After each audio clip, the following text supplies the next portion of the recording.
Hello, everyone. Is it probably very bad form for me to smile as I start this video? It's going to be slightly hushed tones as well because I'm actually in the mix zone inside Villa Park. I'll explain why that's pertinent in a bit. But also, I think Villa are quite strict on their rules about filming inside the ground. And as much as I could probably condense this into 60 seconds, that's difficult to say.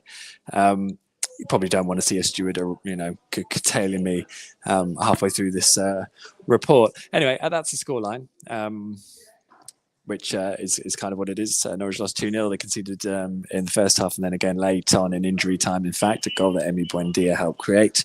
Danny Ings came on as a substitute and made the first within a few seconds for Ollie Watkins.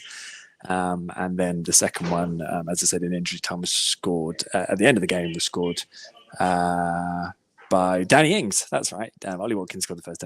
Get there in the end. Made by Emi Buendia, who came on in the second half as a substitute to the kind of reception that says that the Villa Park fans want to see more of him. I have no jazzy graphic for the fact that that defeat, along with Burnley's incredible and remarkably predictable comeback late against Watford, at Watford, to win 2-1, meant that Norwich have been relegated from the Premier League for a record 6th time from the Premier League, anyway, since 1992. I think they're the first club since Crystal Palace to be relegated on 4 consecutive seasons, so essentially not surviving. And I was trying to give updates on Twitter, and people were telling me, yeah, it's obvious. It doesn't matter when it'll happen. It's obvious it'll happen. And I'm like, yeah, I know. I've been watching. There we go. I'm down here. You can see over there is the Norwich team coach. This is sort of the room where the players would walk through in a normal situation. And if we could grab them and stop and talk.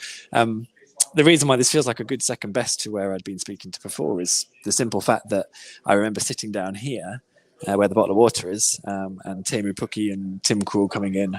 Teemu coming in with the golden boot when Norwich were, crowned EFL champions here in 2018-19, roughly the same time of year, of course. So it's hard not to think about that contrast, I have to say, given today's events and obviously all that it means. There will be a piece on The Athletic about this whole season shortly, so make sure you keep an eye on that. If you don't subscribe already, then maybe you should take the offer up, if there is one, to do that and have a read of that as it goes through everything. And we kind of know that's the thing about today. It was, sadly, in the end, it was inevitable because this is where everything had led. I've watched all of the games. When I watched Norwich play today, I struggled to be moved to anything, really, because I felt Villa were probably in second gear at maximum. It felt like they knew what they were doing was going to be good enough, even though it wasn't a lot. Norwich looked susceptible defensively to Villa's pace, and really deeply lacking in confidence to go and score a goal themselves. And once they were 1-0 down, although I wouldn't say at any point they gave up, as has been the case most of the season, really, generally, either the lack of quality or then the lack of confidence on top of the lack of quality and the desperate lack of belief kind of meant that the situation was what it was. And that was the way it played out. So that brings us to here, essentially, where we've just spoken to Grant Hanley, and I think it's interesting because it's very. Everyone knows, the supporters hate this. It's embarrassing. There's so much that's been said about their club hurts, and I think everyone kind of appreciates that sentiment. Sometimes the thing that gets lost is that the players themselves do genuinely care and hurt, and I think having spoken to Grant just now. Even having a video portrayed or broadcast over the internet to watch, it's not the same as standing in front of someone and asking the questions and seeing the glint in their eyes they answer. And I think that is obviously, I haven't really watched anyone thinking you're binning it off or you don't feel this Even when sometimes their performances look a bit Hollywood, or they look like they're doing things that they shouldn't be, or they're doing things for themselves. I still think when you see them, you can see the cogs whirring, and it's a different story. All human. But then likewise, the reaction on the pitch I found quite interesting. Everyone sort of clapped and disappeared. And as I said, there's been a horrible inevitability about all this, and the recriminations of all that are going to play out as we go. There'll be plenty of time for that because Norwich has still got 4 games to play. And to think there's nothing riding on those 4 games would be incredibly misinformed because, although it's not the same sphere of judgment, if you're going to set about repairing things or try and work on some foundations going forwards in the Championship, then you have got to make sure that you're bringing people with you. And regardless of everything that's happened and everything that's gone on, the one thing Norwich City Football Club has got to achieve from between now until at whatever point it's necessary in next season is making sure everyone is on side and helping make something positive happen off the back of this, which has been a desperate year.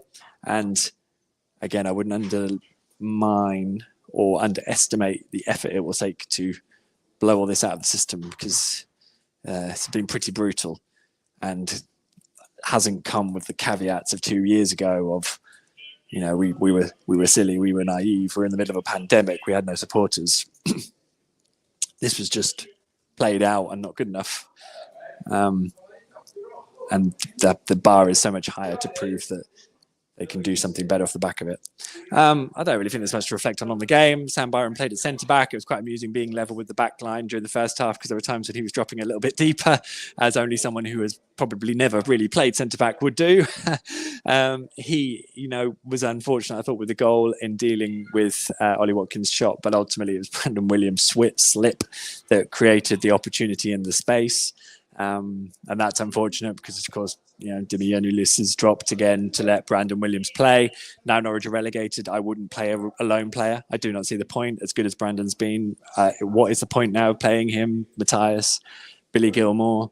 There isn't a point other than, we've got them, so we'll just keep them, we'll keep them involved. It'll help. Doesn't matter. It's not going to help anyone going forward. If a player is going to still be here next year, then they're the ones who need to play. I do feel quite strongly about that. It's not ideal, but then neither is getting relegated with 4 games to go.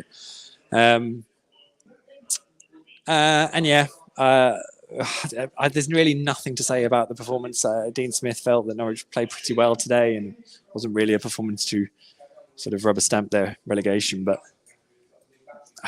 for me, it did.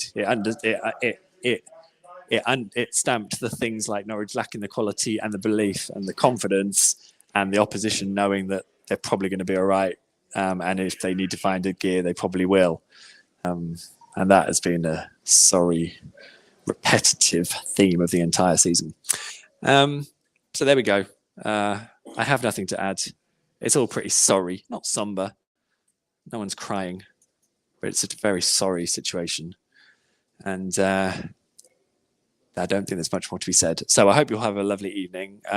Keep an eye out on The Athletic for what's to come. And I will see you.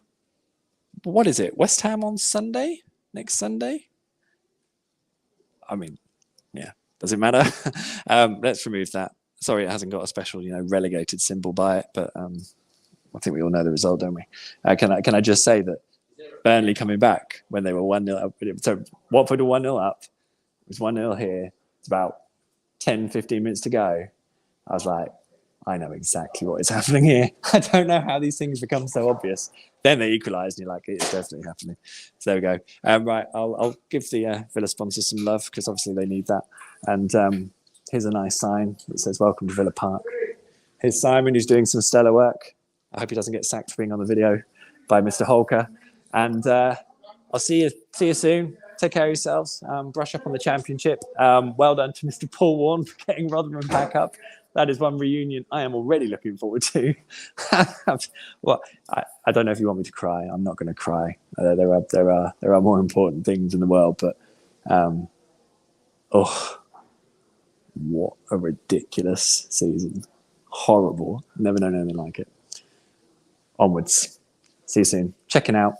Do as you will. And I'm hoping I'm going to get a lift back home if I wrap this up. So apologies for being selfish and taking care of myself. Podcast on Monday, probably, if I can get some guests together. It's Bank Holiday Monday, isn't it? I've really got to start planning these things. See you later.